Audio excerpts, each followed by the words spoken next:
New videos every day.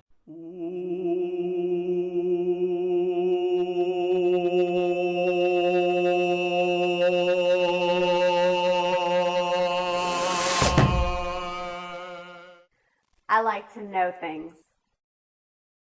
I have this older brother, and he always had some difficulties in life, and he went through a lot of, drugs and alcohol and whatever else.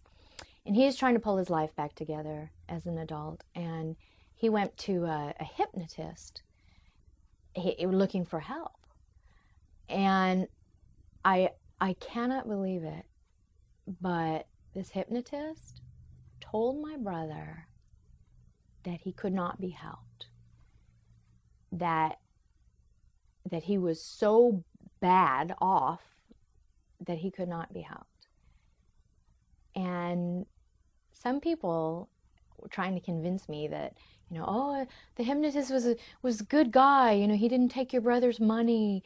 But I think that is the worst thing that you can tell anybody. I think that's the most devastating thing that you can do to somebody, is to tell them, oh, you're so bad off, you can't be helped. I can't believe that.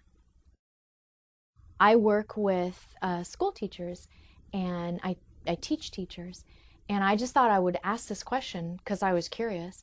I asked him, do you think that there is ever a child who cannot be helped? Do you think there are any children who just simply cannot be helped? And I honestly did not expect anyone to raise their hand. But every time I ask a group of teachers that, there's always one or two teachers who raises his or her hand and says, yes, there are some children who they simply can't be helped, or they don't want to be helped, or they can't be helped. And I don't know what to do with that, because I'm like, wow, if you believe that someone cannot be helped, then everything stops. I mean, you don't even try. You're actually harming that child then, because you're not contributing to the motion of that child, helping him achieve his purposes, helping him survive and thrive. If you believe somebody cannot be helped, then you are hurting that. You're stopping that person. Like, it's weird. It's like the whole world comes to a halt if you believe someone can't be helped. I have this brother, and he's a lot older than I am, but way back when he was 5 years old, my whole family moved to the United States. Everybody was from Germany, and we moved to the U.S. And my older brother did not speak any English at all, and he went into kindergarten, and he couldn't communicate very well.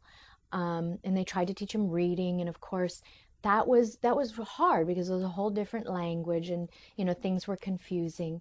And he would fight a lot, because if you can't communicate, well, what do? You hit somebody. That's how you communicate.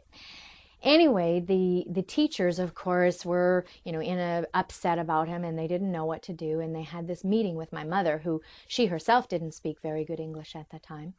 And they sat my mother down, and the only label they had for kids back in the 60s in this school district, and of course, I think all labels are harmful. None of these labels are helpful. But they were trying to be helpful, and so they labeled my brother as mentally retarded. And that's what they told my mother he was. They said, he's mentally retarded, but don't worry, he can always work for the goodwill. And my mother knew enough English to think, well, that's ridiculous. He's not mentally retarded. He's extremely bright. He just doesn't speak English very well, and he's, having a little difficulty learning reading.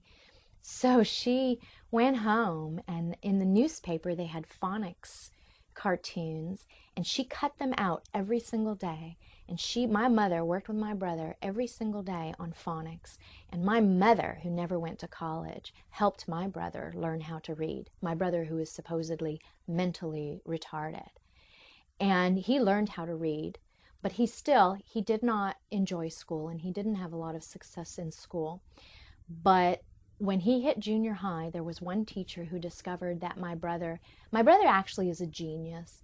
he was wiring up the whole house with microphones, and he bugged all of the rooms, and he had this panel that you had to punch in like this 8-digit code in order to get into his room. He was like 12 years old when he was doing this stuff. Amazing computer, electronic kinds of things, right? But flunking his way through school. Anyway, a junior high school teacher discovered that my brother was extremely artistic, and he could draw these amazing mechanical drawings and architectural drawings. And the teacher asked my brother to be his teaching assistant. And my brother's kind of like, what? Me? A teaching assistant? I'm not even a good student, right? But the teacher insisted, and he made my brother the teaching assistant. And my brother, from that point on, decided that's what he's going to study. He's going to study the same thing that this teacher taught. And this was the first teacher who ever believed in my brother and helped my brother and contributed to his survival. And from that point on, my brother was going to study that. And my brother had a purpose. And he did finally finish high school. He flunked German, by the way, which was his original language, which I thought was funny. But he gets through high school, goes to community college, he eventually gets in college, and he completed a degree in some kind of a engineering sort of program. And he ended up doing computers, hardware, software. He's an amazingly brilliant young man. And I think the only reason he survived school was because one teacher helped him and believed in him and knew that he could do something. I believe that anyone can be helped. I mean, anyone, anything under any circumstances can be improved, even if just a little bit. Everything can be helped. Everyone can be helped. Someone can help them. Anything can be helped.